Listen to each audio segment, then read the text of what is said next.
So, good evening. We are live with Pretty Petty Politics, and tonight we are talking Texas politics, all the things that are happening in Texas, particularly with the House of Representatives. That is our focus tonight. Heck, that has been our focus for the last several um, lives that we have done. And so, if you are joining us via TikTok, I do invite you to hop on over to YouTube. This is being live streamed to YouTube and being recorded to YouTube, as well as to our Pretty Petty Politics Facebook page.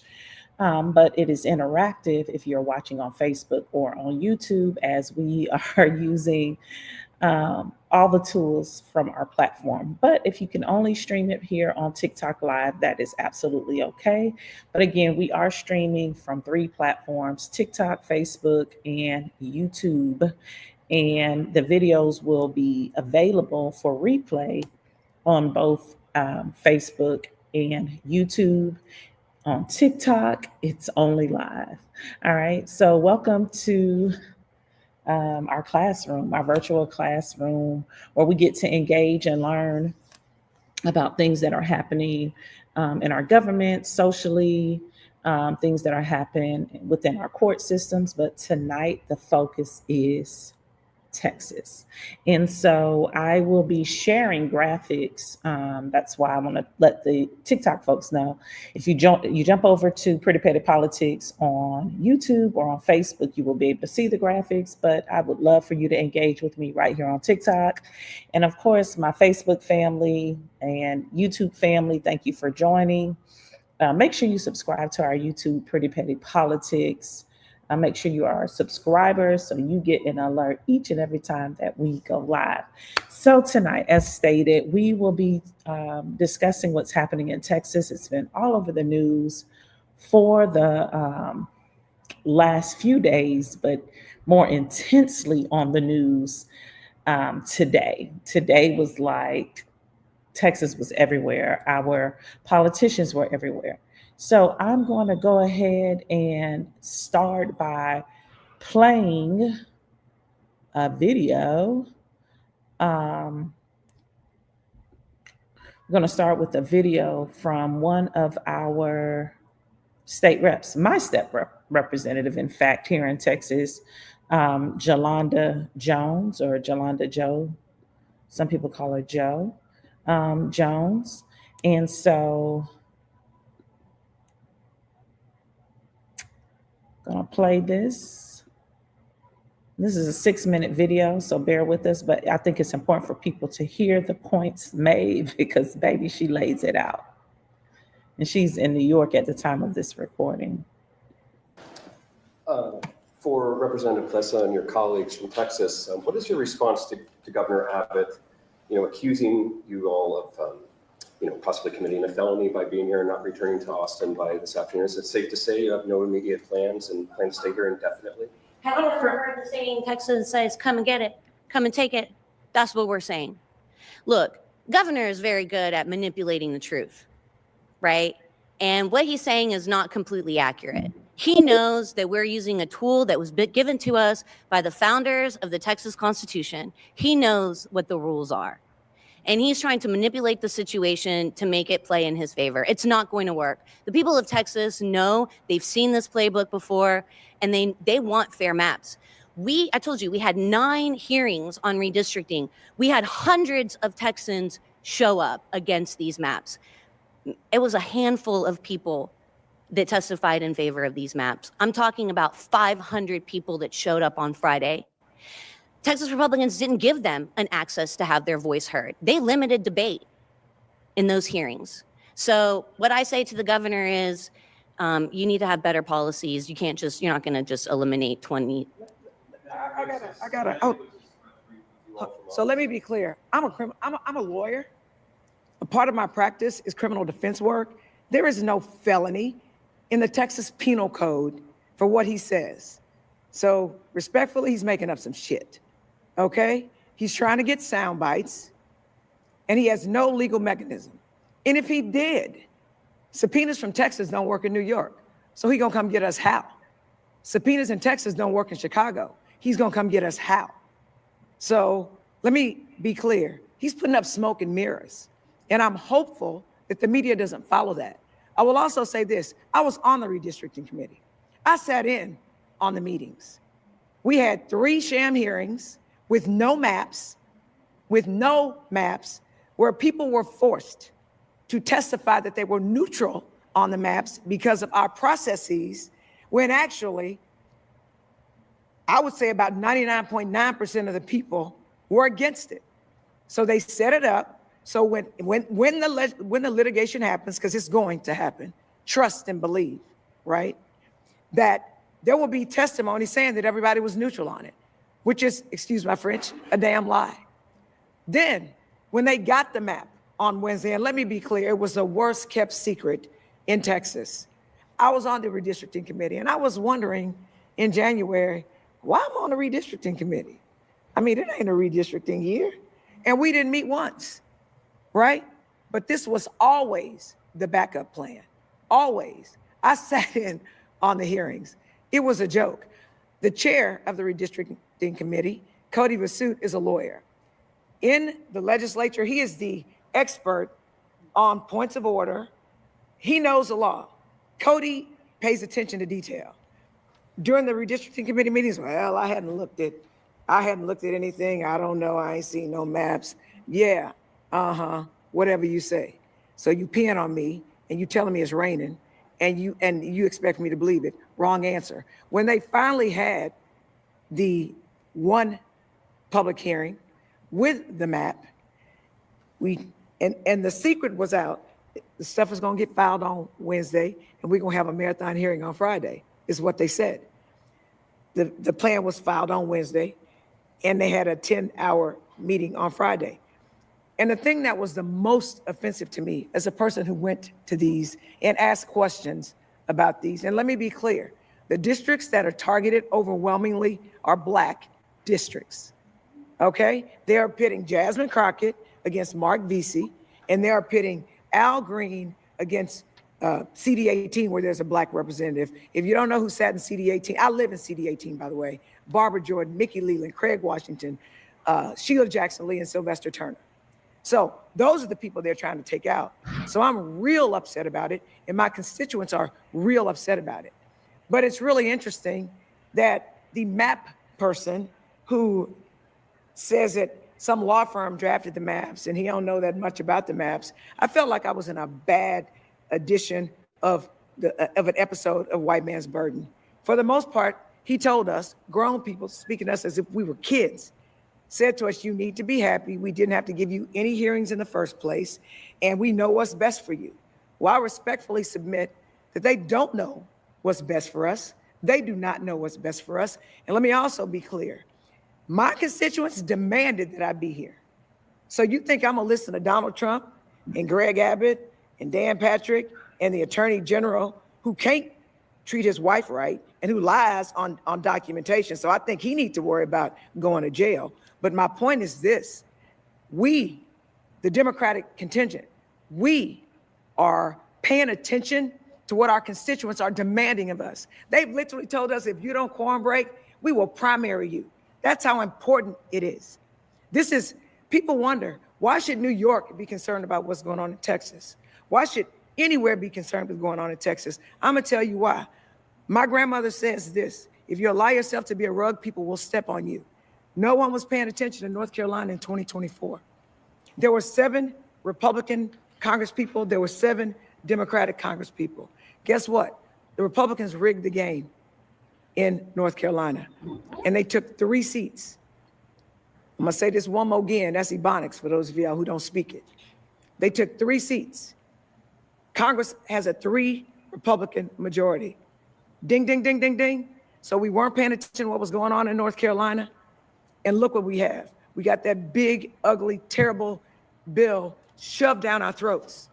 So guess what? I was paying attention. Fool me once, shame on you. Fool me twice, shame on me. Texas will not be North Carolina. We will not give him what we need. And we're marching, we ain't fleeing, we're fighting, and we are so incredibly thankful that the governor has hosted us, because we need allies. They don't believe how toxic this is.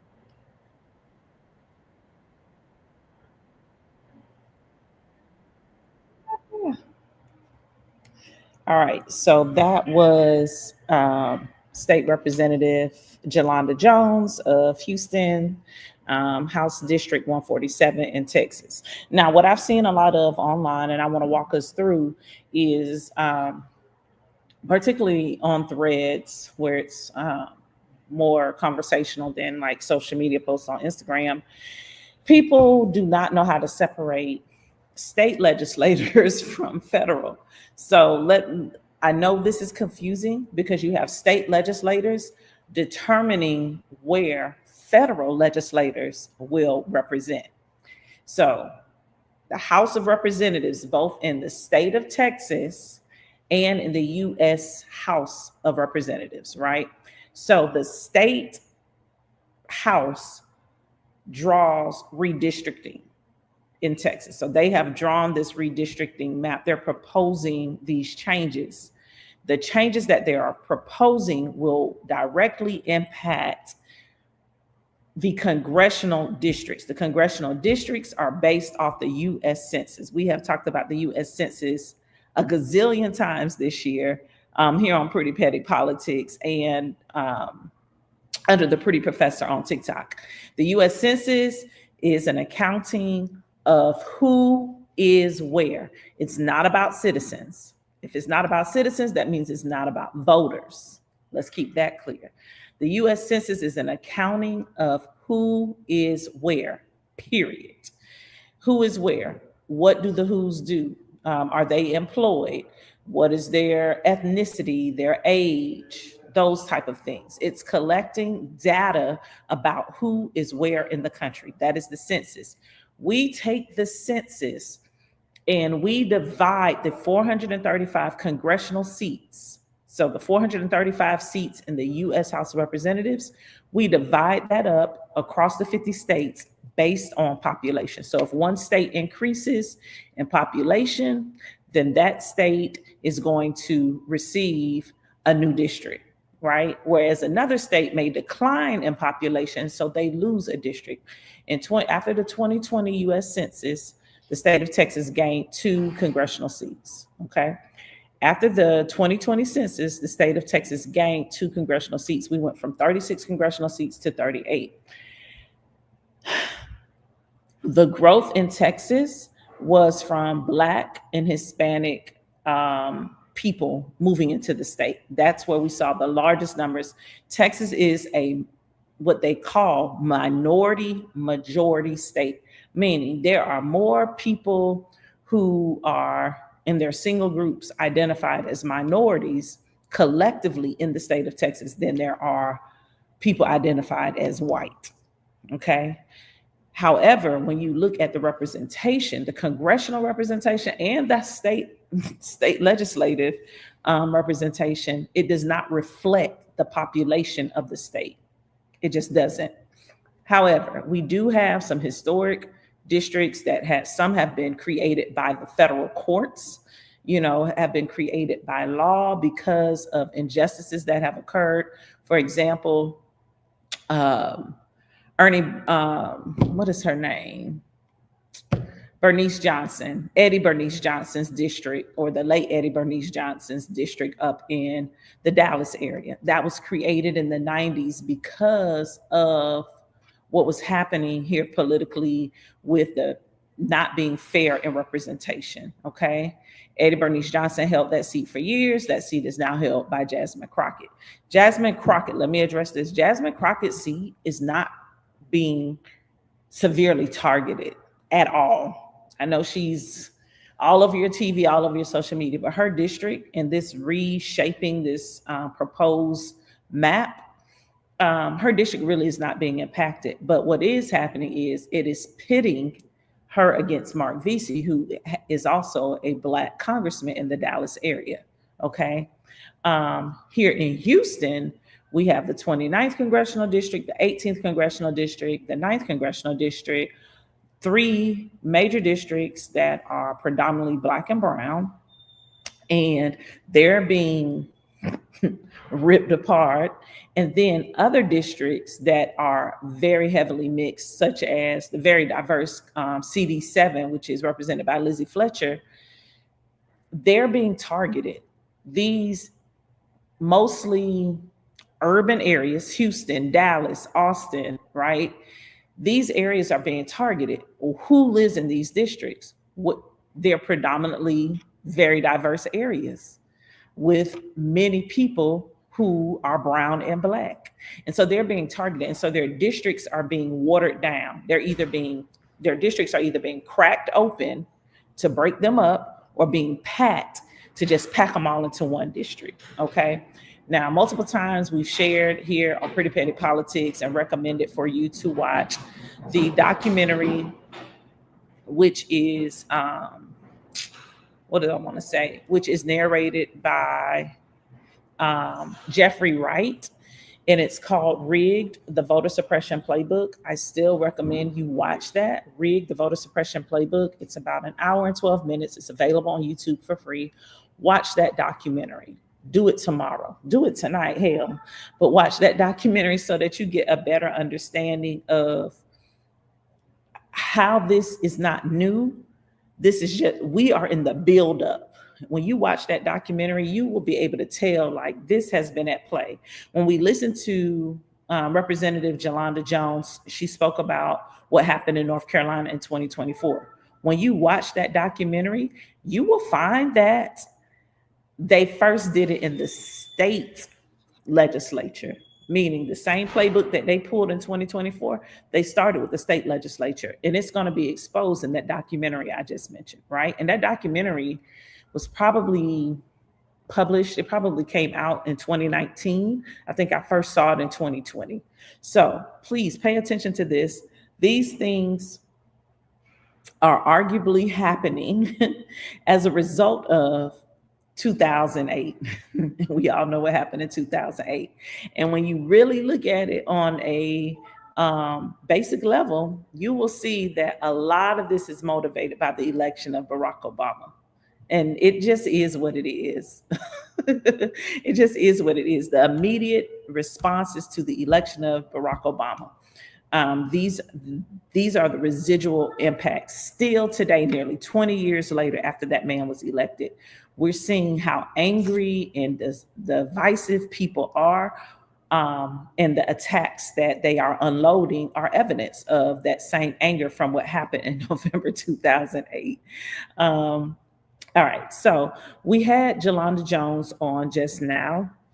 I mentioned she is my member of the House of Representatives for the state of Texas. So she represents me in the Texas Legislature. The Texas Legislature is made up of 181 people, 150 of which serve in the House of Representatives. Okay, 150 members of the House of Representatives. In order to have quorum, 100 must be present. In order to have quorum, 100 people must be present.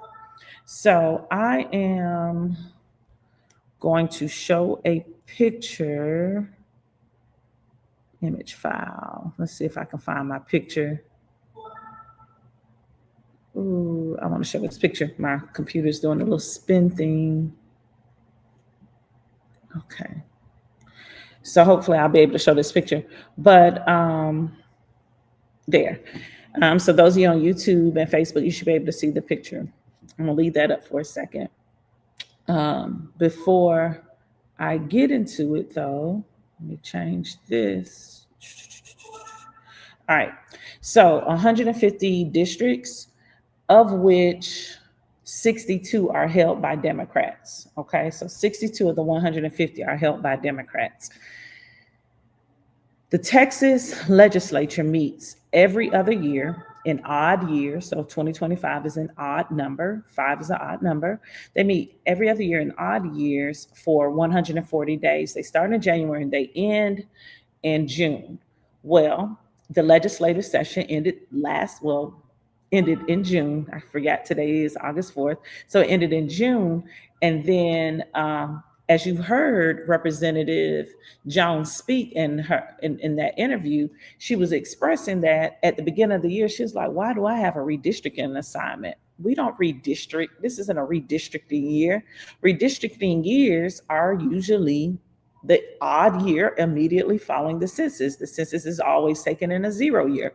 So 31 would be the time that the state legislature would take up redistricting, because redistricting generally is not something that you do every time the wind blows. You do it after a census count, because that is the official population count. Okay, that is official, not assumed, but official. Okay, but during the legislative session, they held no meetings. The redistricting committee held no meetings. Okay, it was assigned. The committee was assigned. The assignment comes from the Speaker of the House, makes assignments. It was assigned, but they had no meetings. Okay, but they had it in place.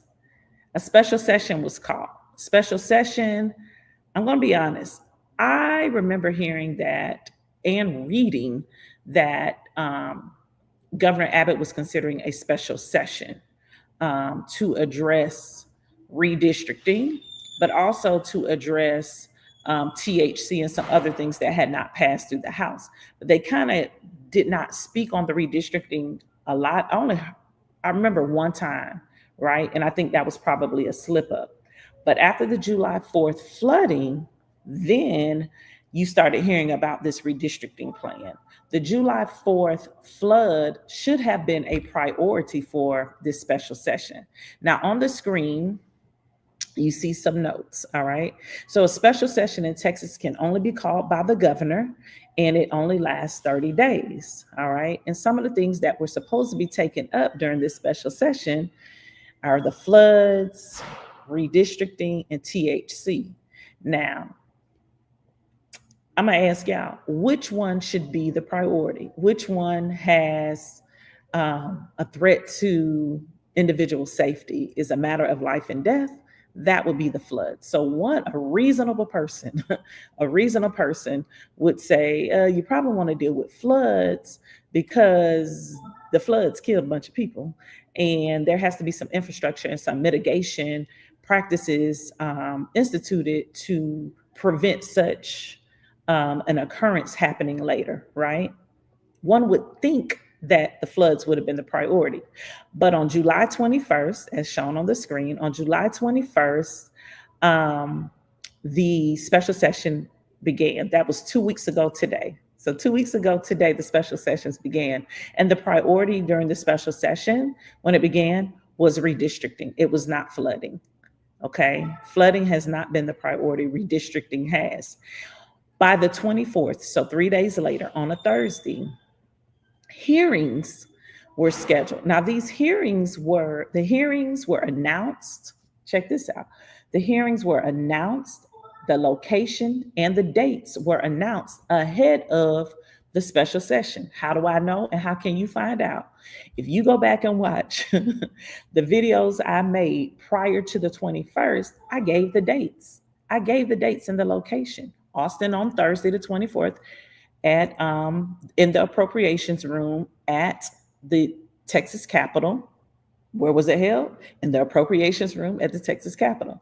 On Saturday, University of Houston. Where? The University of Houston. That's where it was held. I said it, and that's where it was held. What day? The 26th of Saturday.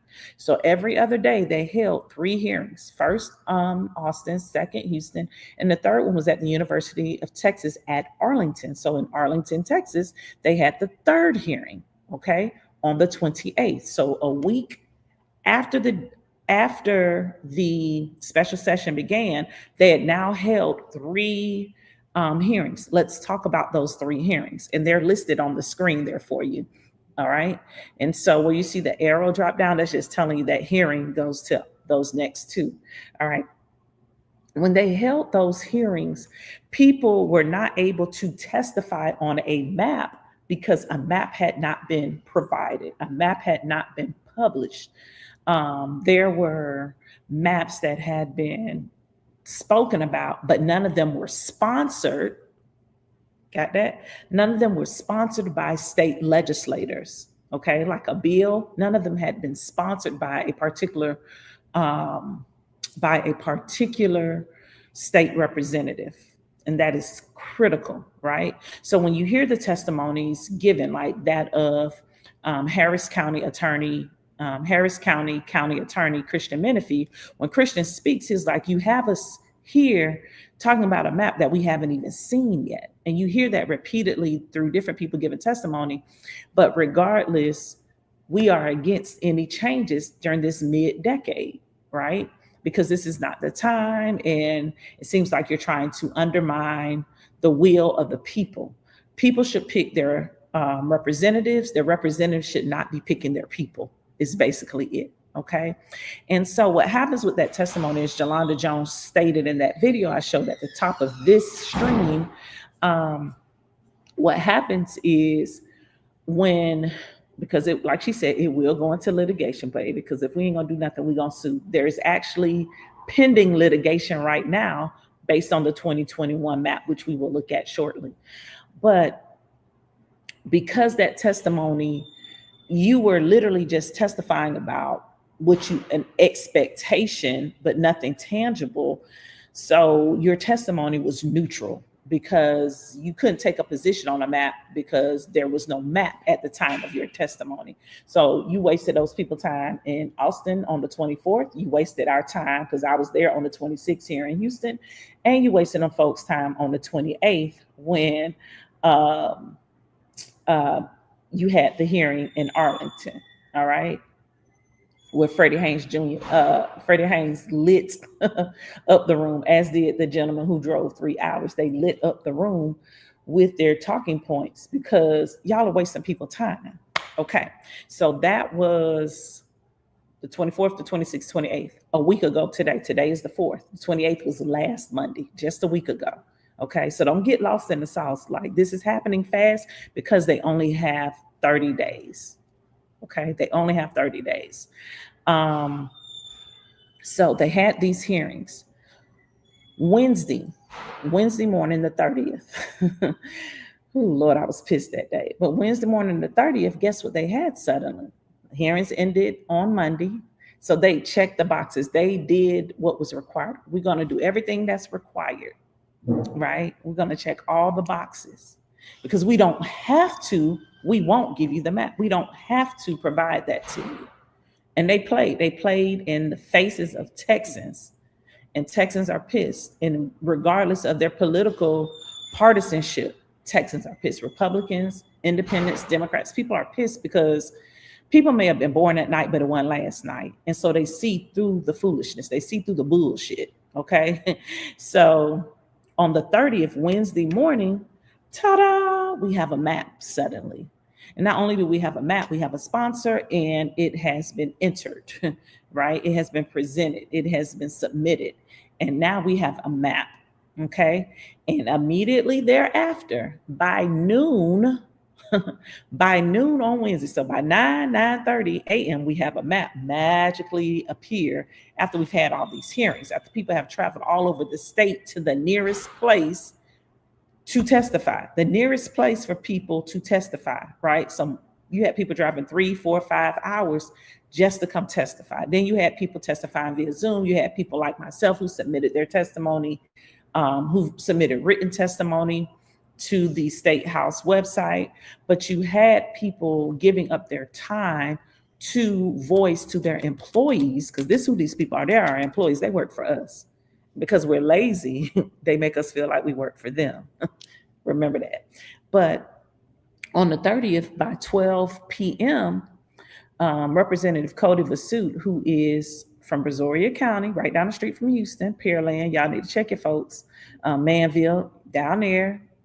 What's the other place down there? Angleton, right? Y'all need to check your folks. Alvin. But Cody Vasut, who is the chair of the redistricting committee, right, as appointed by the Speaker of the House, he announced a hearing for Friday. So he gave 48-hour notice, even though the rules only require 24. Thank you so much for giving us 48 in this huge state that it takes damn near a day to drive through.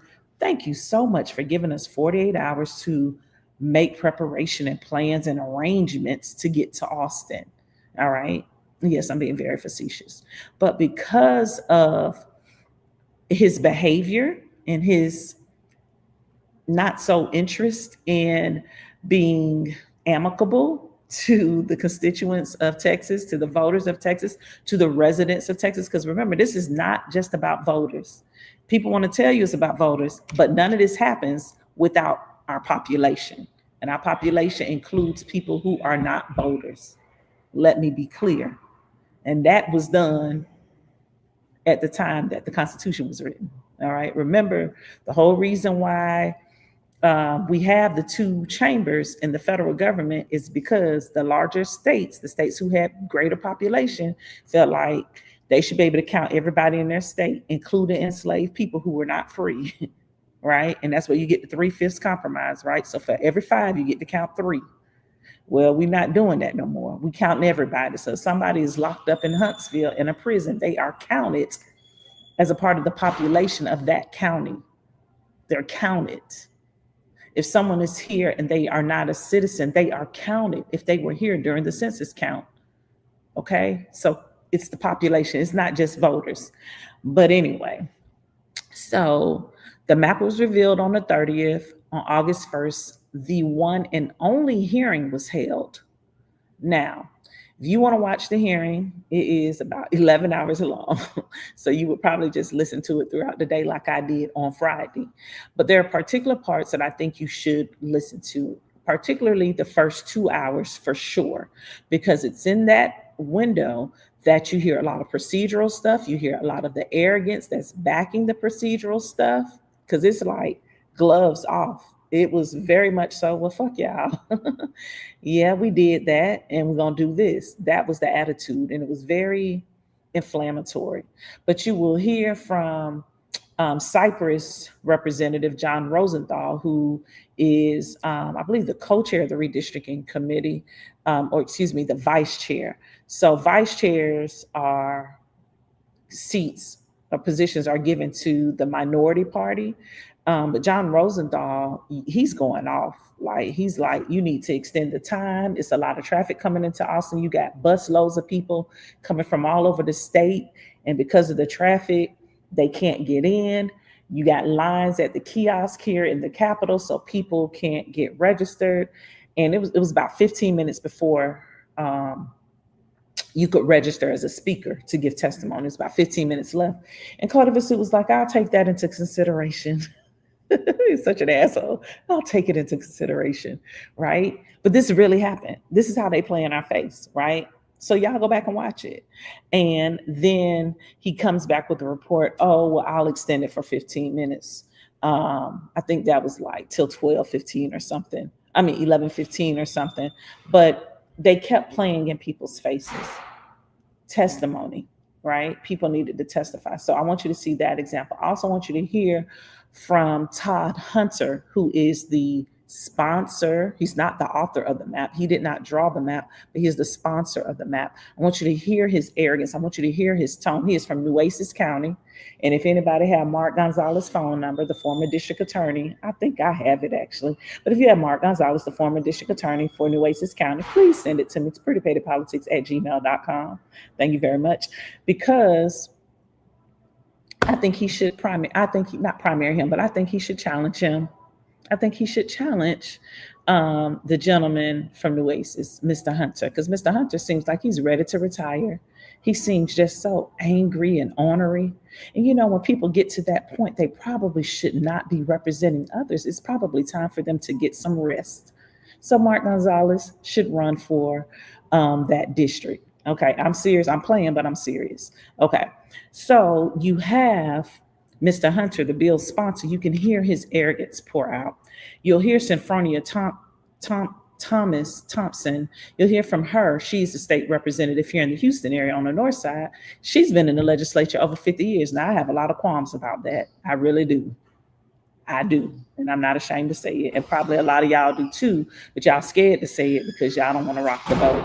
But nevertheless, she also has experience because she's been there for 50 years. So she spoke and she was like, I've been in this, I've been around for more redistricting than all of y'all, and we ain't never did it like this, you know? So she gave her 2 cents, right? And she's respected as the dean of the House because of her tenure, her long tenure in the House. So I do encourage people to go back and listen to those first 2 hours. I will drop the link in the comments at the end of the YouTube. So if you go to YouTube or Facebook, Pretty Petty Politics, you will see the link to the hearings on Friday, and I encourage you to watch the first 2 hours. Okay, just the first two.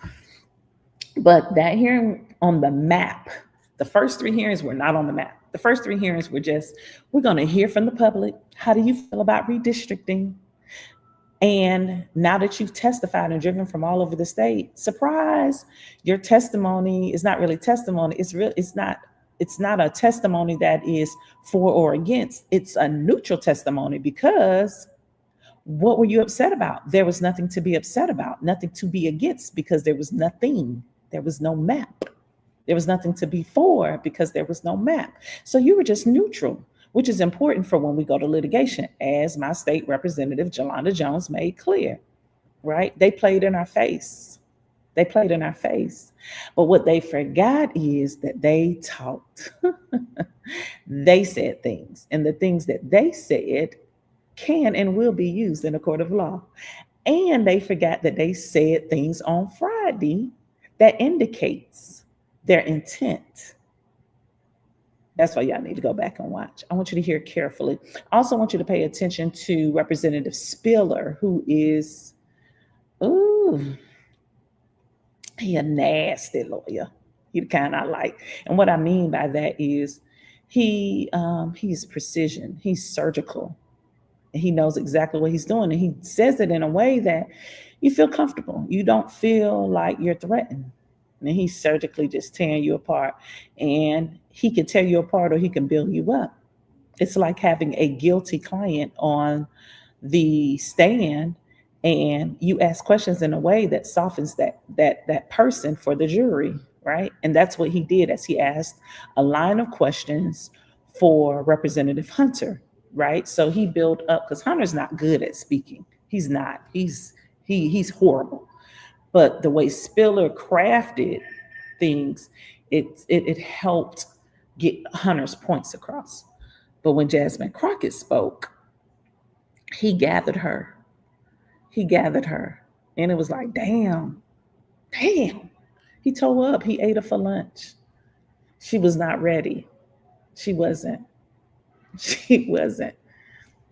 And you have to be ready, because you can always have a spiller. That's why don't be saying things out the side of your neck that you're not truly familiar with, like the Petway case, Petway versus Galveston, right?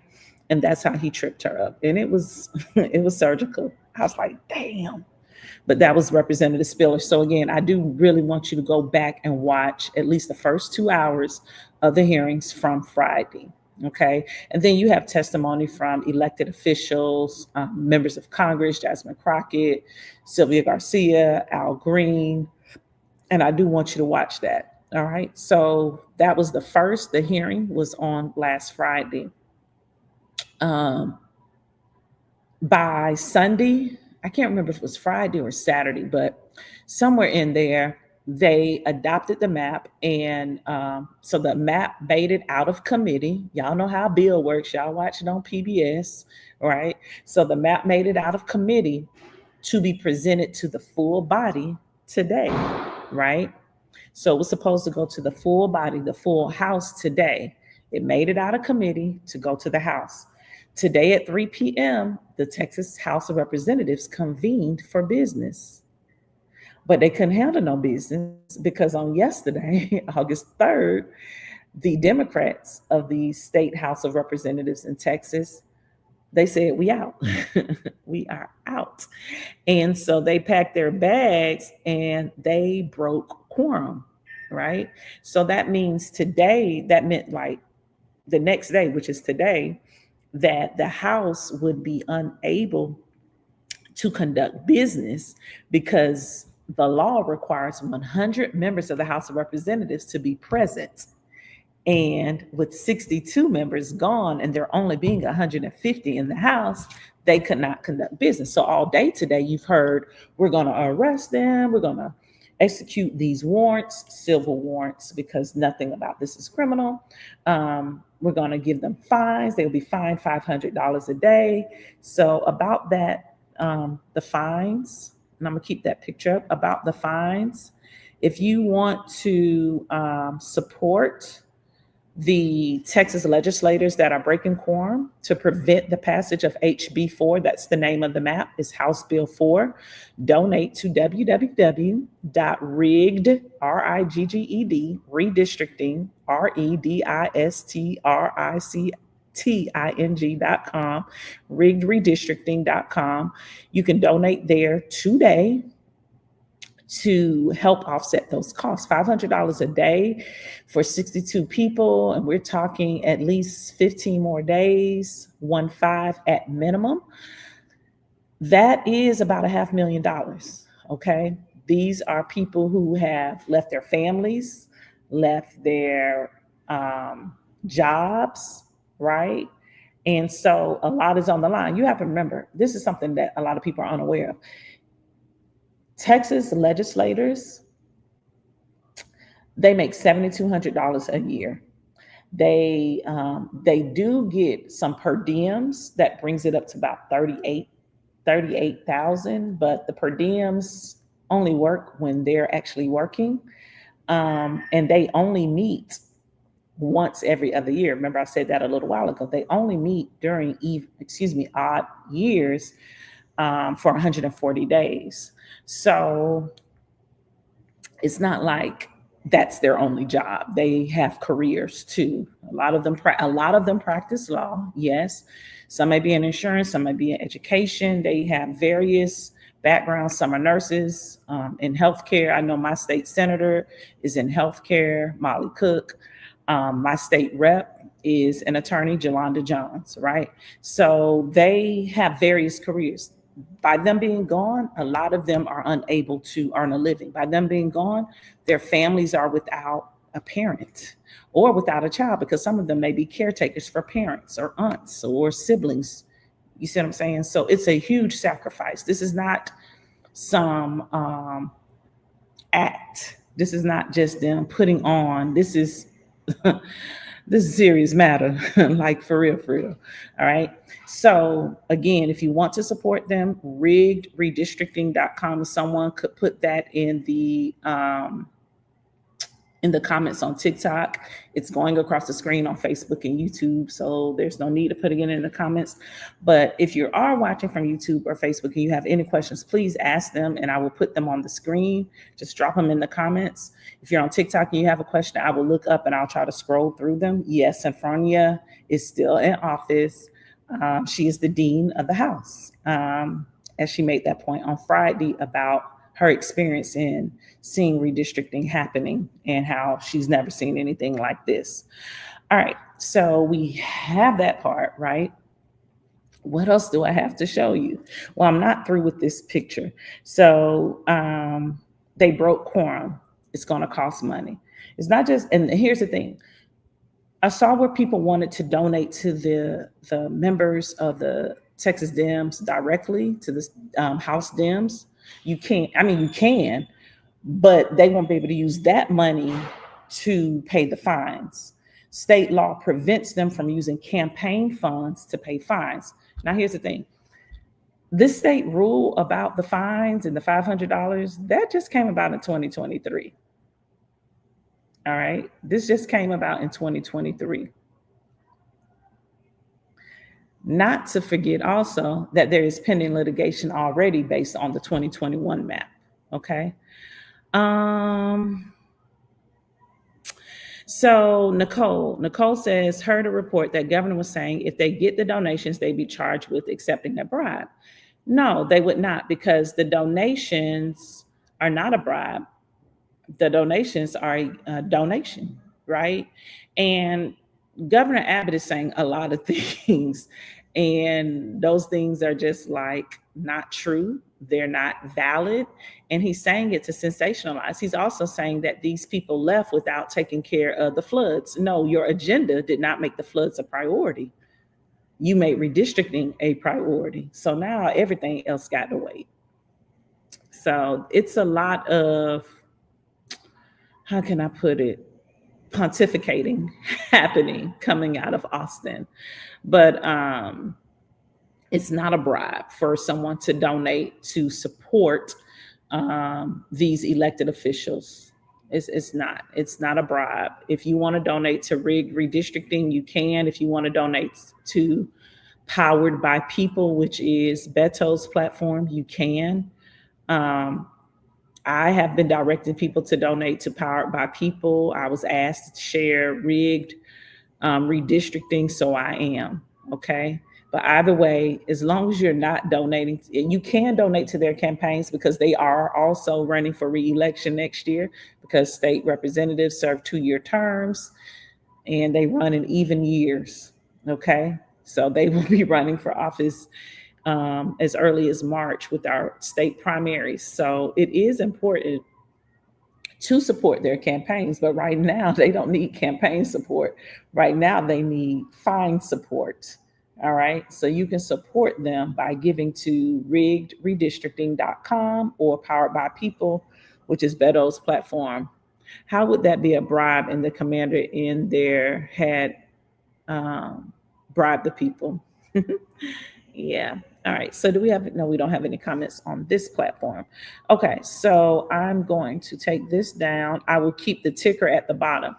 So Dems broke quorum yesterday and all day long. This has been the headlines across the country. And for those of you who are not in Texas, the reason why this is important to you is because as Texas goes, so goes the country. And this has been proven time and time again, especially academically.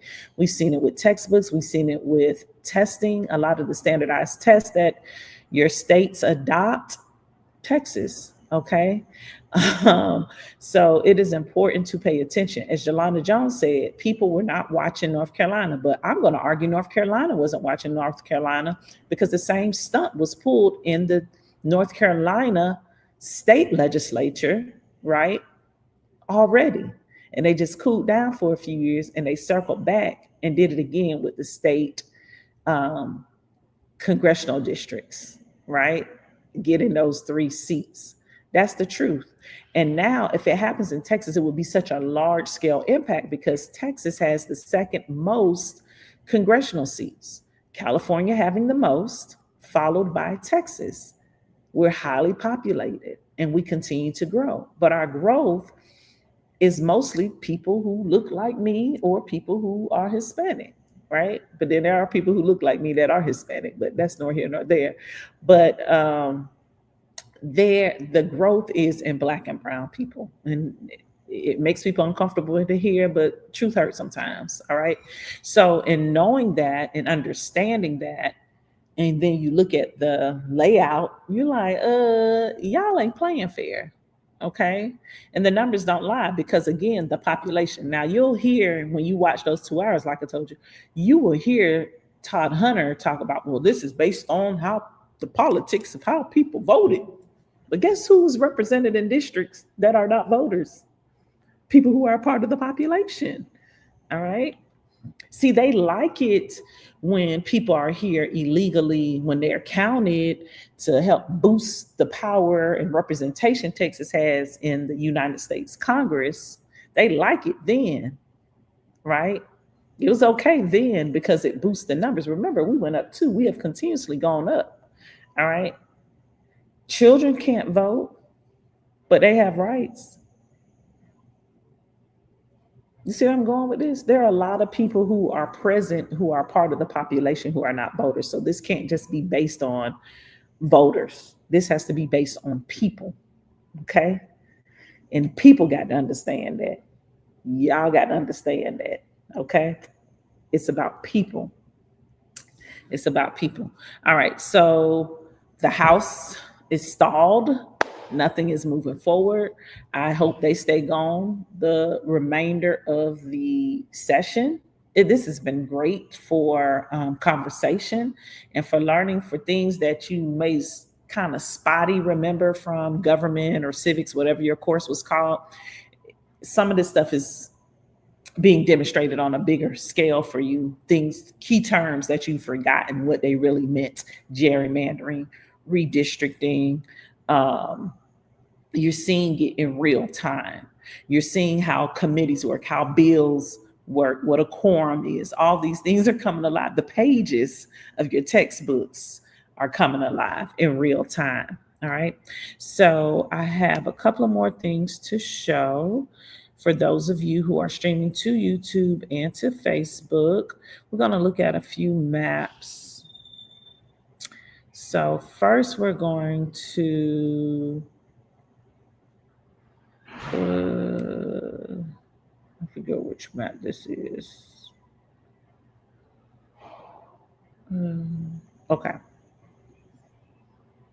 So the first map we're going to look at is the proposed map. The proposed map, which is HB4. I'm going to show that to you. Oh gosh, hold on. Yeah, okay. Just got to make sure I'm looking at the right one. Ooh, let's see. I think this is it. Does it say 2308? No, this is not it. Let me stop sharing that one. I want to share 2308. And you all can go online. I'll give you the website. Let's start there. Let's look at the website. So 2193 is the current one. So let's look at the website. So you can see where to go to see the maps. Okay. So redistricting.capital.texas.gov. This is the current map, C2193. All right. That's the current map. And we're not going to look at that one yet. We're going to look at the proposed one,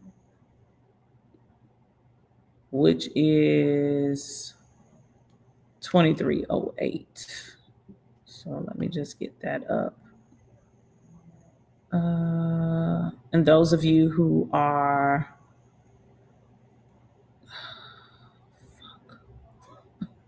I can't tell if this is it because the screen is so tiny. Okay, this is the right one.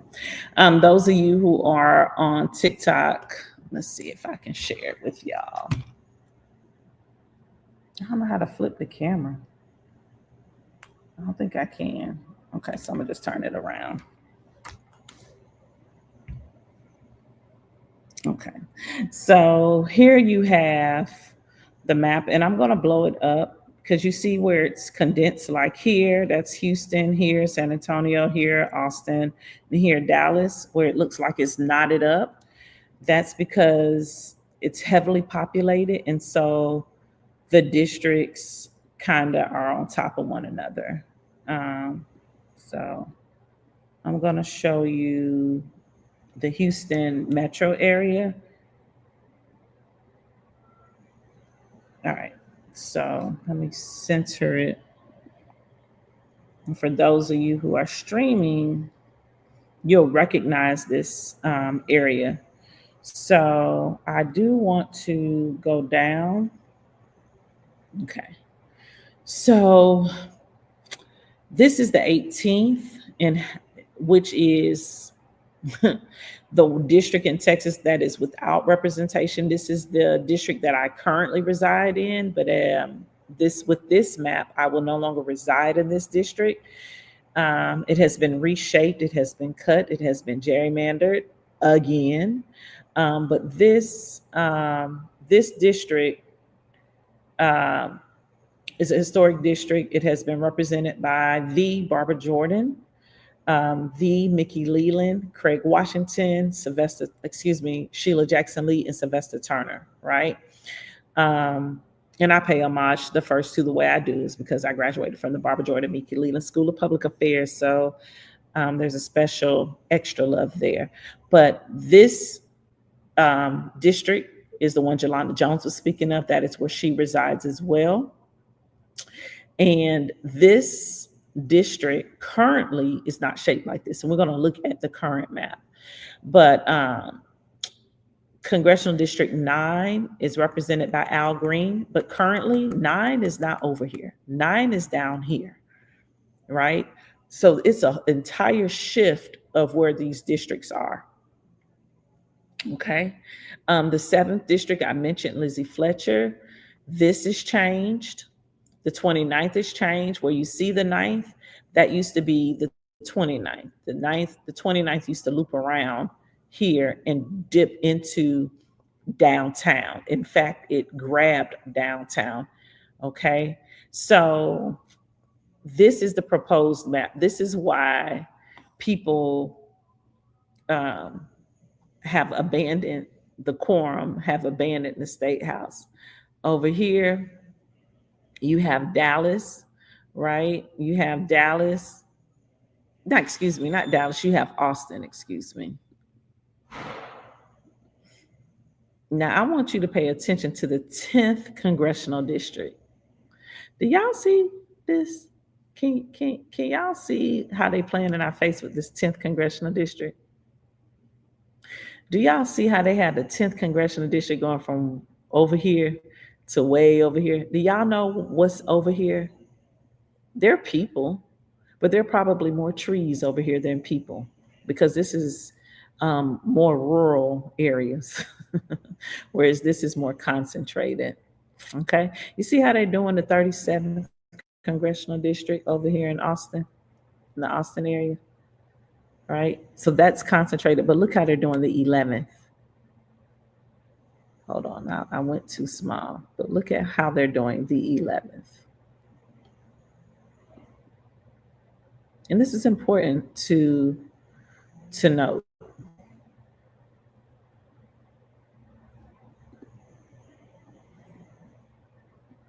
Can you see the 11th? Now, y'all tell me that makes sense. Just help me understand, does that make sense? They are playing in our faces, okay? They are playing in our faces. And now let's go up to Dallas, to the Dallas-Fort Worth metro area. Man, buddy over here sleeping good. He's snoring. I wonder, hope he okay. All right, so there you go. These are the changes to the Dallas-Fort Worth area. All right. This is Jasmine Crockett's district, and this is, if I'm not mistaken, this is Mark Vesey's district. All right. And they're kind of pitting them against each other in the same way that they're doing with the 9th and 18th down in Houston. All right. So I wanted to show you those. That was important. And then I want you to see, let me close that. So House Bill 4 is Plan C 2308. And I think I can copy this into the comment section on YouTube. I'm not sure if it will go to the, yeah, it went to Facebook and YouTube. So if you're on Facebook or YouTube, you can grab that link. And that's how you can see that map that I just showed you. Okay. You can click it and you can open it up and you can move it all around as needed. All right. Next, this is 2193. And I'm going to show you that one, 2193. Share screen. Ooh.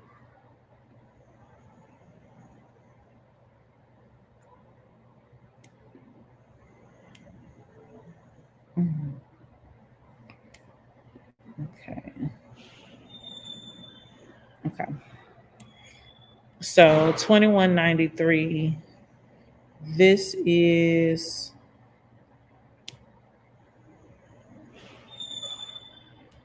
the Houston area today.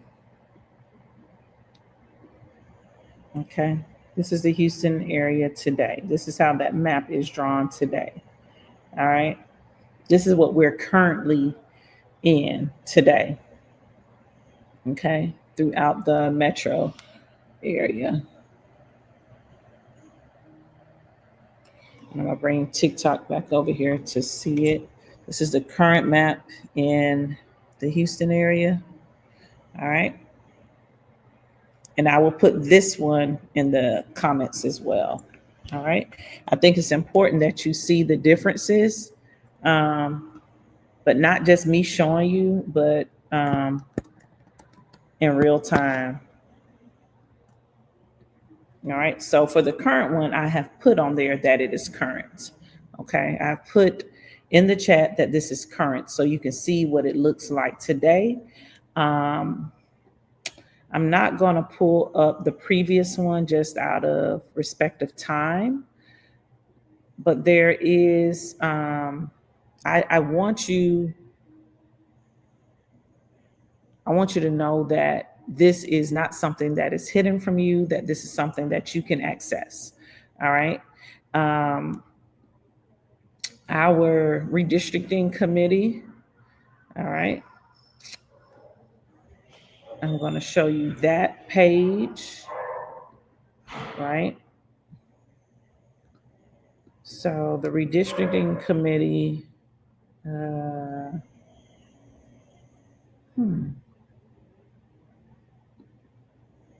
right.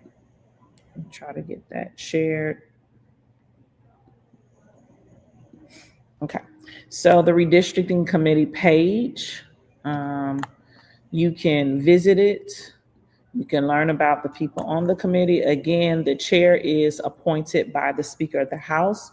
Cody Vasut is from the Houston metro area. He is from, he was born in Houston, if I'm not mistaken. He attended the University of Houston, but he lives in Angleton. He lives down in Brazoria County, and that's a whole nother conversation, Brazoria County. Y'all hit me up when y'all ready for me to talk about Brazoria County and why that county plays in all these Black folks' faces who keep moving down there, tearing y'all up with HOAs.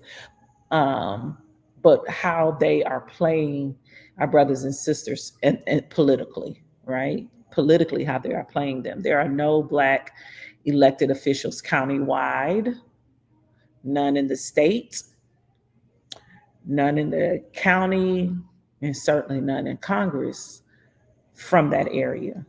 They are holding on. But there's some strategy.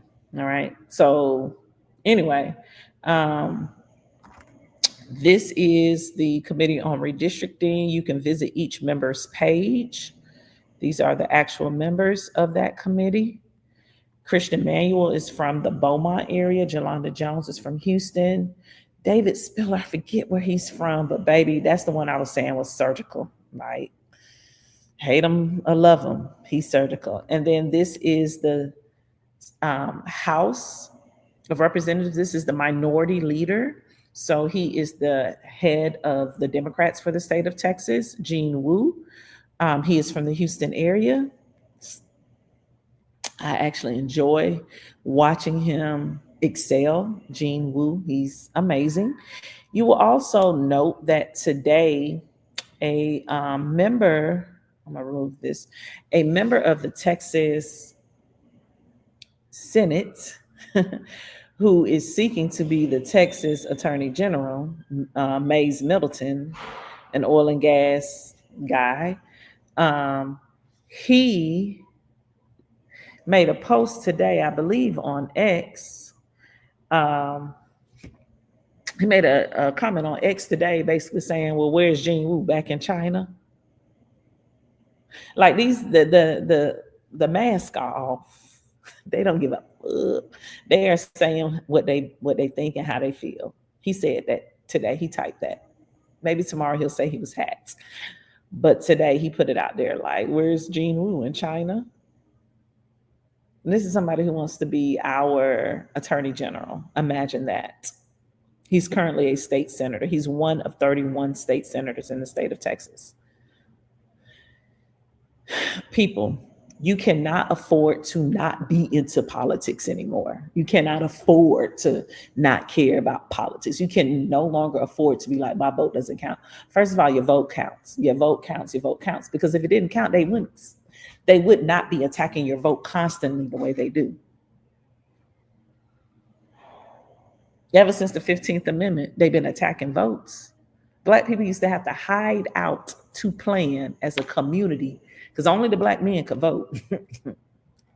They would gather as a community to plan how they would use their votes, right?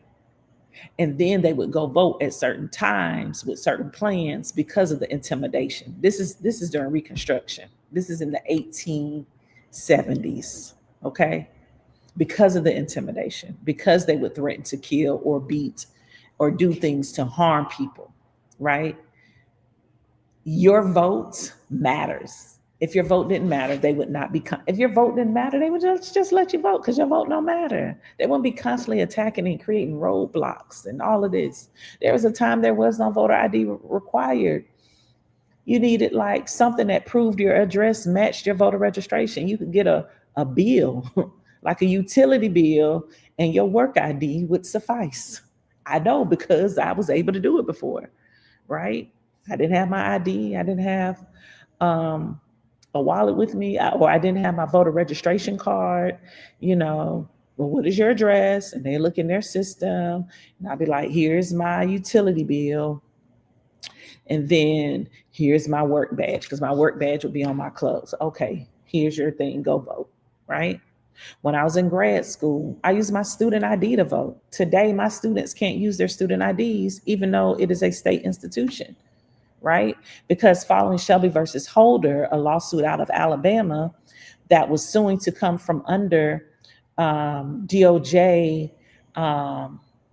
basically being checked by the federal government because of their history of practices that were unfair and illegal towards people of color, Black people. Certain counties in certain states had to check in before they made any changes to their election laws or voting, right? But Shelby versus Holder got rid of that, okay? That was 2013, so that was 12 years ago. Shelby versus Holder. And immediately after Shelby, you had these states rolling out these voter ID laws. And they're always hollering fraud. What fraud? What fraud? Right? This is the fraud, but this whole thing with this map, that's fraudulent. All right. The guys that they're doing it on under, that is fraudulent. But I'm not here to pontificate and to rant tonight. I just want you to see specific maps. I wanted you to see that video with Jelanda Jones speaking. And what's important about watching Jelanda Jones is also running for Congressional District 18. So her having to, she's making a huge sacrifice. She announced her candidacy June 5th, immediately after the legislative session ended. She announced her candidacy for CD 18. If you all been watching me for a while, you know that I said, if Jelanda Jones get in this race, baby, it's on, right? And that doesn't mean I'm for or against her. It just means she's going to shift things, right? And last week I went live and I showed you the first poll, the University of Houston poll.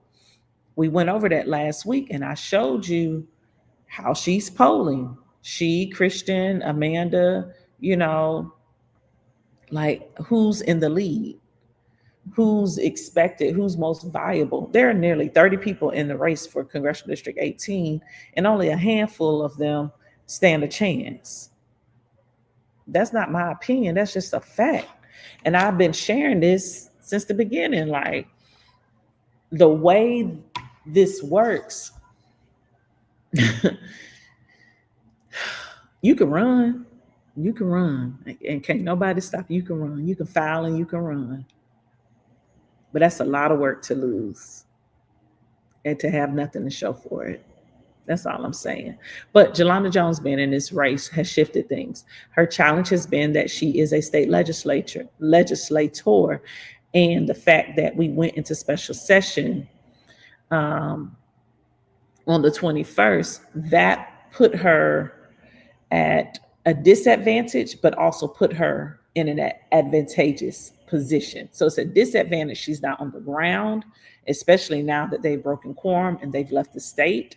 but it has put her at an advantage because now she has a larger platform because of the issues that she's able to address on a larger scale with free media, right? Free media.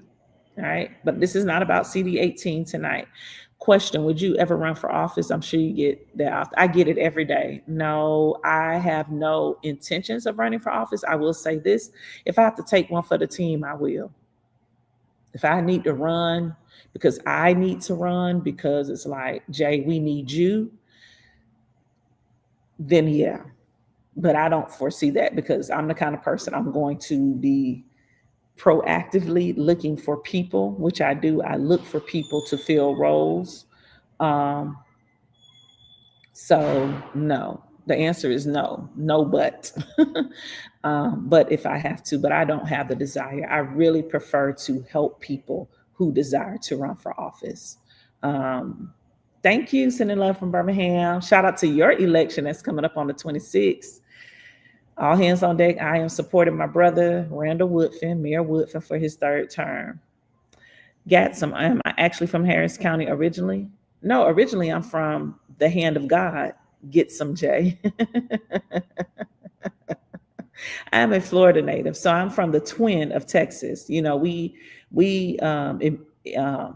emancipated our enslaved people just a month before Texas did. I'm from that place. I'm from Florida, but I am here in Texas, and I have lived in Texas for 13 years total. I have been back here for 10 consecutive. This is my home. This is where I've taken up residence. And so I am a Texan. I am a taxpayer. I'm a resident of Harris County and of Houston and of these United States of America. And I can trace my lineage back well, very, very far, further than most people can in this country. So no, I'm not from Harris County originally. All right. Let's see. Make sure I'm not missing any questions. All right. So what can you do to help? Well, I'm glad you asked. We're going to remove this, stop this screen. We're going to add one more screen. And that is how you can support these 62 legislators who have left the state of Texas. You can go to riggedredistricting.com. And if you're watching on YouTube or Facebook, you'll see it on the ticker. Those of you on TikTok, if someone could put that in the chat, riggedredistricting.com. That is how you can support the 62 Texas legislators who have left the state in protest and to break quorum against the attempt to undermine voters here in Texas. So they have left because of the attempt by a portion of the state legislature to undermine Texas voters at the behest of the governor. They're doing this. And I will add that there is pending litigation already based on the 2021 map. Anything we need to be looking out for next? You mean in Texas or in Birmingham? And those of you who are not used to this, I follow politics around the country, particularly in places that I've lived or that I have connection to. But Birmingham has a mayoral election, and it is seemingly historic because Randall Woodfin is running for his third term.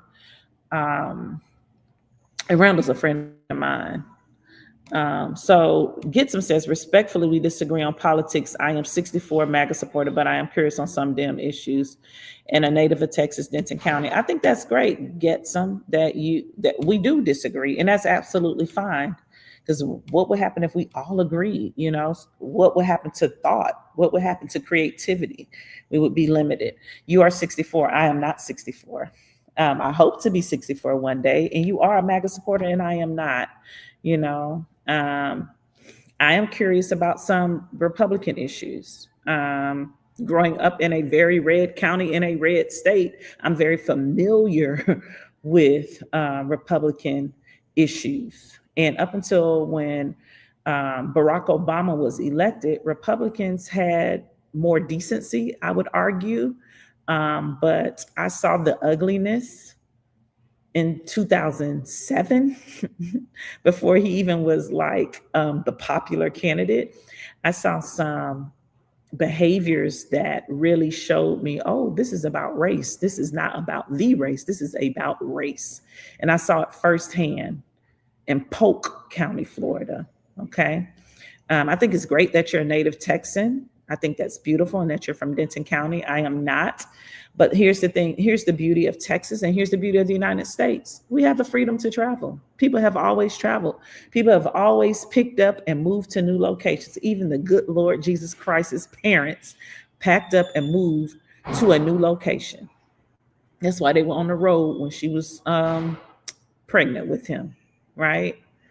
We're always moving. People are always moving to new places. That is the beauty of life. That is the beauty of humanity. And so in my life, I have packed up my bags and I have made Houston, Harris County, Texas, my home. Okay. Your concerns are post-Katrina and how it hurt Houston. Okay, so I was here when Katrina happened, get some. So I'm going to share your comment to the screen, and I'm going to stop sharing the website because I think this is a fair conversation. I think this is a fresh conversation. I'm not a Christian. I'm a follower of the way.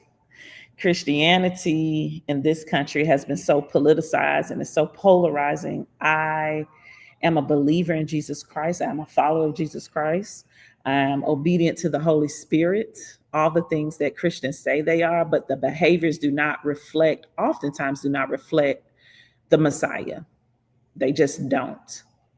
And so I find that in political circles, we use Christianity as a measuring stick or as a way to check people, but also as a manipulation tool. And it is not reflected of the Messiah. And that's who we're called. If we're going to be people who follow Christ, so Christians, people who follow Christ, we really have to follow him. And there are some things that I find politically that people abuse that are really not following him. But let's address the concerns about post-Katrina and how it hurt Houston. So post-Katrina, I don't believe it hurt Houston. I really don't. I think post-Katrina proved who Houston was. Houston is a community, and I was here. I lived here. Houston is a community that takes care of its people, hands down. That was over nearly 20 years ago, Katrina. Coming up in a couple of weeks, it'll be 20 years, right? Katrina proved who Houston was. Katrina showed how Houstonians take care of people. Whether you're a Houstonian or whether you're new to Houston, Houstonians come out and they show out for people. I know several families who have been here since Hurricane Katrina, and I've watched how their lives have transformed as a result of living in Houston. And so I think that's really important to be cognizant of. I think that people, not you, get some, but some people were upset that all these Black people came to Houston. And I don't think Houstonians were, but I think other people were.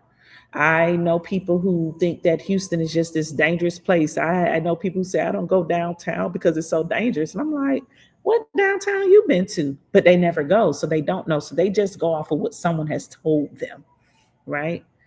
So I think it's really important that we understand the lay of the land. But here in Katrina, here in Houston, I don't think Houston was hurt by Katrina. I think Houston actually improved because of Katrina. I think Houston, immediately after Katrina, within weeks after Katrina, we had Rita, a hurricane people don't talk about. I evacuated early for Rita because I had an accident between Katrina and Rita.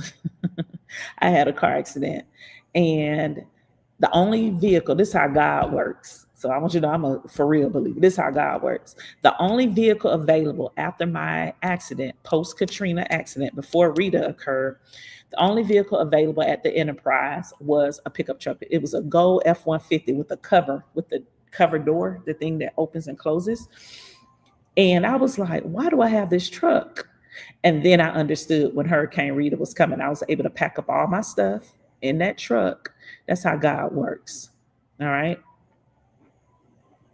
Yep. So your drivers were attacked at the Astrodome. So let me ask you this. Have you considered that your drivers weren't attacked? Maybe they were. I don't know. I wasn't there. I don't know. You're sharing this here, right? But maybe your drivers, you don't know what was said, what happened, right? You just know what you were told. But maybe desperation happened.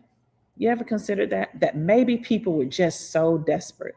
And I know a lot of times we have experiences and we make what we've experienced the rule of thumb, right? Because we had this experience, this is the rule, this is just what it is. And in reality, that's a small segment of the reality, okay?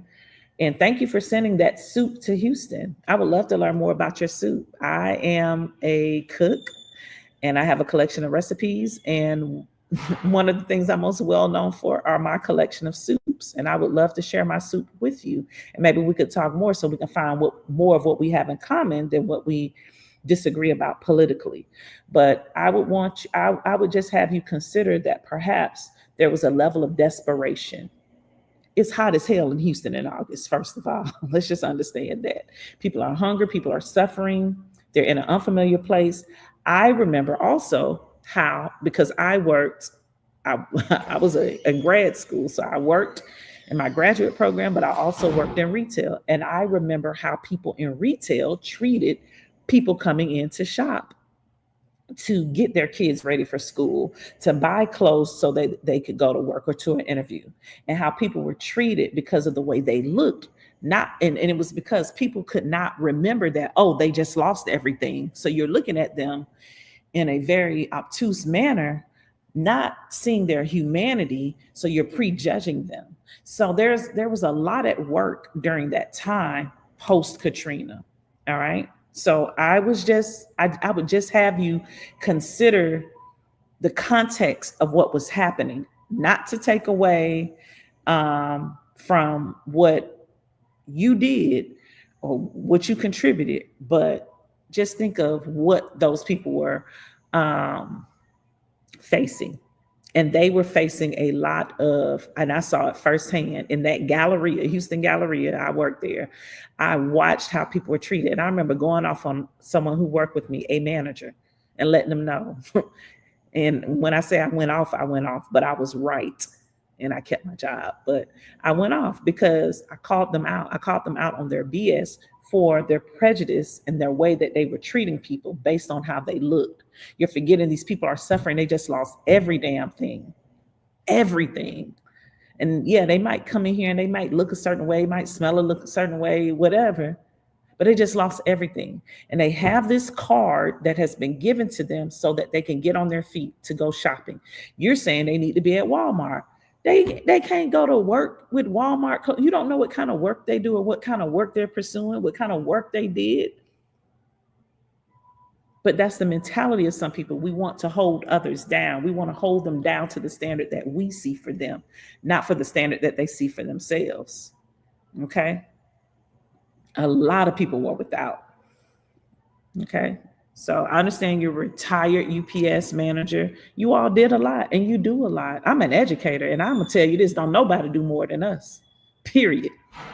If anybody does more than an educator, point them out. Not no Leos, not no firefighter. Nobody does more than educators. We the mothers, the fathers, the mentors, the counselors. We are the ones who give them clothes, give them toiletries. We tutor them. We give them a safe place. We hide them. We help them get help, escape abusive households. Don't nobody do more than teachers. And we don't complain. We just get the job done. You know why? Because we see people for their humanity. Okay? Sadly, I have radiation treatment early. Can I seek you out later? You can always join Pretty Petty Politics. Get some. You're always welcome here. I will be praying for you in your radiation treatment, and I would just encourage you to speak healing over yourself. Touch it. I don't know what area of your body you're receiving radiation for, but just make sure, and those of you who are believers in the Most High God, you know, in Christ our Messiah, make sure you pray for Get Some. But Get Some, make sure you, whatever area of your body that you're receiving radiation on, I want you to touch that area tonight or right now under the sound of my voice and declare healing. Declare that your God is a God that is a healer, and that you are healed, and that the doctors and the nurses and the medical team and even those who will come clean the room behind you, that they will come in with the right spirit, a spirit that sees you, that they see you as for your humanity, not as just something to do on their task for the day, but you believe God for your healing in Jesus' name. All right, y'all. So,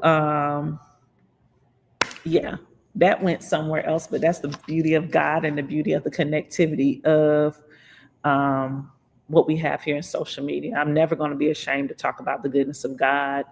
I just don't let people play with me when it comes to Christianity.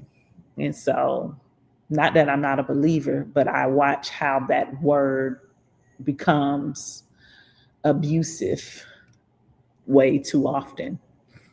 And people use it to gaslight you. Now, that's not what he was doing, but I didn't know that going in. But that's what happens a lot of time. People will gaslight you using the term Christianity. So they'll use the term, but their behaviors won't reflect it. That wasn't the case with Get Some. Get Some was sincere based on his experiences, and based on our experiences, we engage people accordingly. But I always remind people, you have to find the humanity. You have to dig for the humanity. Now, if it ain't nothing there, ain't nothing there. But you have to seek out the humanity in people, because generally, most people are good people. But most people are good people who have had experiences and who have not been able to see beyond their experiences. And that is a matter of faith. All right. So any questions politically? And I want you to know this, the reason why I, as a believer, go so hard in politics, because politics is about justice, and justice is biblical every single day. There's no bigger justice story than the story of my Messiah, of my Savior, right? So justice is biblical, and our politics, our governance is oftentimes rooted in something that has to do with justice, whether it's due process, whether it's for free speech. Justice is a big part of it. All right. Oh, you're welcome, Get Some. You're welcome. I'm just me. I'm going to be genuine, and I thank you for recognizing my gift. That is something I strive to be kind. I'm not always nice, and I can admit that, but I'm consistently kind. Nice, not all the time. And I won't even tell you I'm working on being nice, but I'm always striving to be kind, because that is what the Bible says I need to be. That is a fruit of the Spirit, and that is reflective of love, because love is patient, love is kind.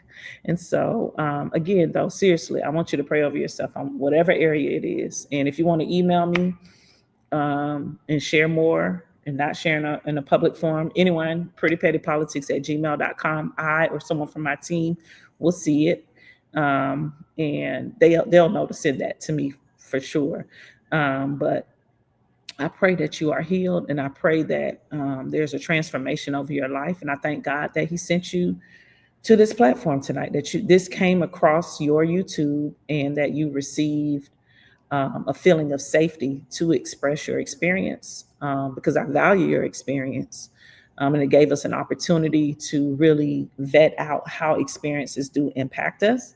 But I also appreciate you sharing about receiving radiation, because that gives us all an opportunity to be considerate of you in our faith, and to join you in prayer. And where two or more are gathered, we gather right here on this social media outlet on YouTube, which is also streaming live to my TikTok and Facebook. So there are many believers on here, and I can assure you that people are praying for you right now.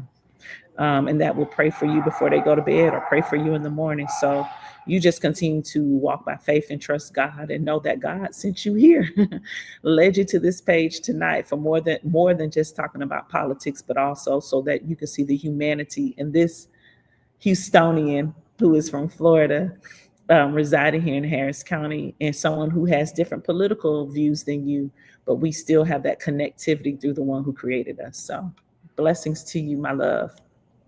All right. Thank you all for allowing or receiving that and sticking with us through that. That was a very real conversation and engagement, and I'm blessed by it. I hope that you all receive something from that. Tori, I don't know what your comment was about. If you can tell us, no longer reflective. So a couple of more things I want to share, and we're going to get off of here because I definitely didn't mean to go for an hour and a half, but because I did take a nap, that does help. Let's see. Rigged redistricting, you can donate there. You can donate Powered by People. If you decide to donate to a candidate, remember, you're not helping them with their fines. You're just helping them for their reelection. That is important. Tori says it no longer reflects humanity. In a lot of people, it doesn't. In a lot of people, Christianity is just a word that is used as a tool, not as a resource, if that makes sense. A tool, but not a resource. It's not. Yeah, it's not being used well intended a lot of times. So, but I feel you. I understand where you're coming from. Let's see. So we talked about that.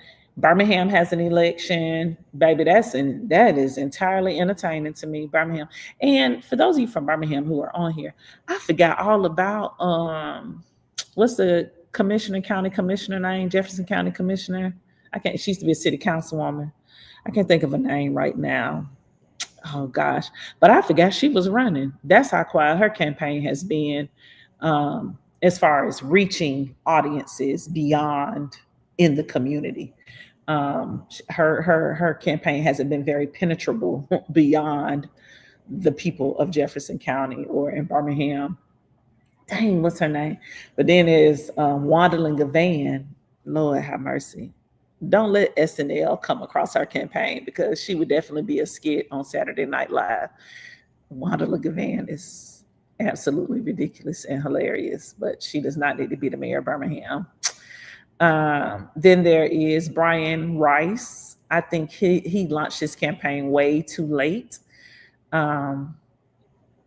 And I think that is going to be his default. I think that Brian has some good ideas. I don't know that. I think he's sharp. I think he's very sharp. I know he's an engineer, but he's lacking. He hasn't crafted his voice to reflect the issues and the plans that he has for Birmingham, because too often he's pointing out what is wrong instead of showing how. And I think that is where he hits a wall, but I think he has great potential for a future run, but he's certainly going to have to announce his run much earlier. He can't come in at the last minute. I think he will get a nice amount of votes though. Brian Rice is from Florida and Birmingham. Brian K. Rice? You sure? I didn't know he was from Birmingham. I didn't know he was from Florida. I thought he was from Birmingham. From there. That's interesting. I'm gonna have to look that up. Thank you for that, Tori. But yeah, there has to be, no, he's from Birmingham. He's running for mayor in Birmingham. Oh, you were asking. Yeah, he's running for mayor of Birmingham. Lovely Missy says, shouldn't the church and the state be separated? They are. They are separated. We do have separation of church and state. This ain't the state, though. Pretty Petty Politics is not the state. Pretty Petty Politics is my platform. So we can talk politics and the state and faith all at once, because they're my things. But they are separated until they're not. So that is interesting. You have to stay on top of your legislators in your states, because if not, they won't be separated. And then you will see more manipulation of not faith, because you can't manipulate faith, but you can manipulate how people perceive religion. And so, not to go into philosophical argument, but I'm not a religious person. I'm a faithful person. And there's a difference. Religion is a practice. Faith is an action. All right. So in Texas, we have 17 amendments. So we will be talking, these are things that are coming up that we will talk about this week. There are 17 amendments on the ballot this November for the state of Texas, 17 amendments. I will go through them. I've gone through them on Facebook. I will go through them one by one with recommendations, but I also recommend that you do your own research. You can start with the League of Women Voters. They usually put out information by September, by National Voter Registration Day. They will have their information out. So I will let you know when that is available, but we will be talking about those 17 amendments. Here in Houston, we have a special at-large city council at-large seat number 4, because the current city council person for at-large 4 is leaving the city council to run for county commissioner. That is Dr. Letitia Plummer, who's a dentist here in the Houston area. Okay. Let's see. So we'll be talking about local elections. There are local elections throughout the state. Here in Houston, that is one that is coming up. We also have the special election for Congressional District 18, which I'm always talking about. And we will continue to talk about Congressional District 18. Remember, our member of Congress died on March 5th. Which was a Wednesday morning, just after the joint session of the federal legislature, the joint session of Congress, basically like a State of the Union address kind of thing took place. But it wasn't a State of the Union, but it was like that. Sylvester Turner died that next morning. He had been sick. He did attend the joint session. He had been to the hospital, and later overnight he passed away. And so Congressional District 18 here in Texas, in Houston, we have been without a member of Congress ever since. Now, the governor could have very well appointed a special election much earlier. He chose to put it in November. He played politics. Am I mad that he played politics? No, because it's to be expected. But should he have played politics? No, he should not have. He should have had an immediate election. But politicians gonna politic. Good night, get some. Thank you. Put this up. Valerie shared. There are politicians who have left Texas for New York and Illinois. There are calls for them to be removed from the state legislature by the governor. Are they in jeopardy? And they're also in Boston. So they went to Chicago with J.B. Pritzker. I can't pronounce his name, with the governor of Illinois. They're in New York with the governor of New York, Kathy Hochul, and some have gone to like a national conference in Boston. They are not in jeopardy. Any warrants that are created for them will be civil warrants, not criminal. But those warrants, they have no jurisdiction outside of the state of Texas. So it's all performative. They are within their rights as far as the Texas state constitution and the rules of the legislature. They are in their rights to have broken quorum. That is something that has existed in Texas since 1870. So well over 150 years, we have had this practice. It is not something new. It is something that has existed. The minority party should always have a way to check the majority, and a quorum break is just that. And so, no, they aren't in jeopardy. And thank you for your question, Valerie. So good to see you on here. Valerie has been with me since the new year, when we had our spring semester of class here on TikTok and YouTube, and we will resume in the fall, but I got to really work that out. I had to really work that out because I have some big stuff happening that is just taking priority for me. And so I will figure that out, but I will do civics maybe once a month or twice a month only during the fall. So just keep praying and stay connected to me. If you have not registered for my online class, please do that. You can go to YouTube and click the link under the description, Pretty Petty Politics on YouTube. Click the link under the description, and that'll take you to register for the class. And so when I roll out the fall schedule, that will be that. And if I can't make it, I'll make sure someone else is on here. But it'll probably be once a month for sure. And then at some points, there may be 2 classes, but I just have a lot that I must do. I must be obedient to the gifts that have been assigned to me. And there's one that is just going to require much of my time that I just can't be hanging out on social media all day. All right. So are there any questions about what we talked about tonight with Texas? I'm going to show this image again. This is the whiteboard where we talk about what has happened. The special session started 2 weeks ago today, Monday the 21st. Today is August 4th, Monday the 4th, and we have 2 more weeks to go.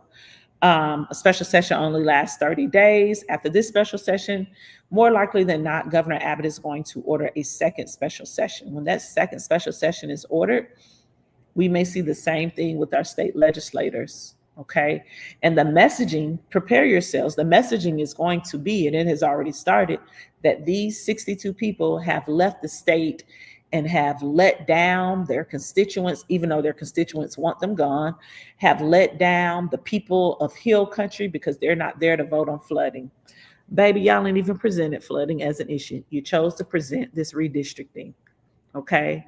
And so that has to be the narrative. When you see a headline that says anything different, get under them comments and be like, no, the Speaker of the House did not prioritize flooding. He prioritized redistricting.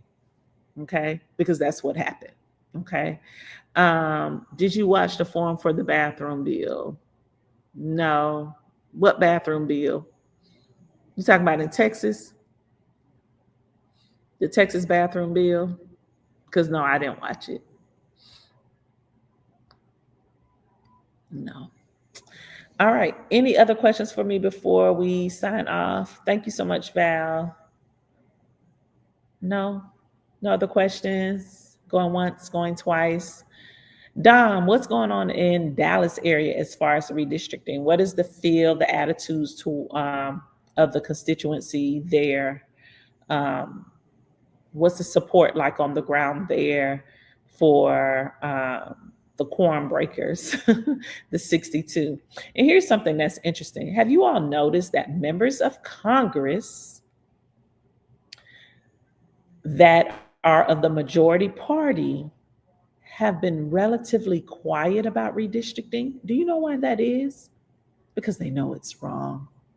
And it's messing with them too. It's impacting their districts. A few of them have spoken out, just like a smidge, but it's impacting who they serve. It's impacting who their constituents have been, who their supporters have been. And so they're not very happy about it either, because it shifts their job. And for some of them, it may cause them to be not primary, but have a very formidable challenger in the new year. So they're not happy about it either, because remember, 2026 is a midterm election, so it's going to impact them as well. All right, so because there are no more comments or questions, we are logging off of here. Thank you so much for joining us, tuning in. Please share this video, come back and rewatch this video. And again, if you have not watched the hearing that was held on the 1st, on Friday the 1st, I will put that in the comments. And I do encourage you to watch the first 2 hours. Pay particular attention to the conversations, the line of questionings between Vice Chair Rosenthal, between Minority Leader Wu and the chair. The chair is Cody Vasut. And also pay attention to the conversation between Representative Spiller and Representative Hunter as it relates to the map. Okay. Again, Spiller is surgical. And you see that when he questions Jasmine, baby, he cut her up. Ooh, I was like, damn, he got her. But that's why you don't get ready, you stay ready. But how he did his questionings of Hunter, that's how our leaders need to be asking each other questions to make sure everything that we want on the record gets on the record. You have to have those questions prepared so that you can keep people laser focused. All right, because politicians like to pontificate and they will go off on tangents. So you need someone who's asking that line of questions so that everything that needs to be on the record is on the record. Okay, because this will go into litigation, and we're gonna have to do this again in a few weeks because there will be another special session. Now, someone asked me yesterday, when is the cutoff for getting a new map? And I want to say it's in the fall. I think they have to have this done by October in order for it to be instituted for the start of 2026. I'm going to check on that and I will get back with y'all on that. I'm going to find that date. I think it is October, but I will find out the exact date that this redistricting has to be completed in order for it to go into effect for 2026, because that's the goal, for it to go into effect for 2026 so that the majority party can pick up additional seats. They want to pick up 5 additional seats in the House of Representatives of Congress. Okay. So I will get back with you all on that. So that is all. Good night. Peace out. Thank you. So, wait. Wait 1 minute. Before you go, I am the author of Not by Bread Alone. It's available on Amazon, so you can order that there if you want to support this platform, right? We have no sponsors, and we don't have sponsors on purpose. That way we can say what we need to say. But you can support us by ordering that. You can order the ebook directly using the website that is below, JULIMCSHAY.com. You can order the ebook for $9.99, and that will be emailed to you within hours. Usually if someone orders at night, I send it to them in the morning. But if you order from Amazon, it is readily available to you. If you have Prime, you probably can get it the same day or the next day. But either way, I appreciate your support in purchasing that book. That is a way that you can support this creator. All right. Thank you so very much. Let's see what our last comment is. Oh, it's a thank you. Thank you. You're welcome. Happy to be here. All right. So with that said, good night, YouTube and Facebook. And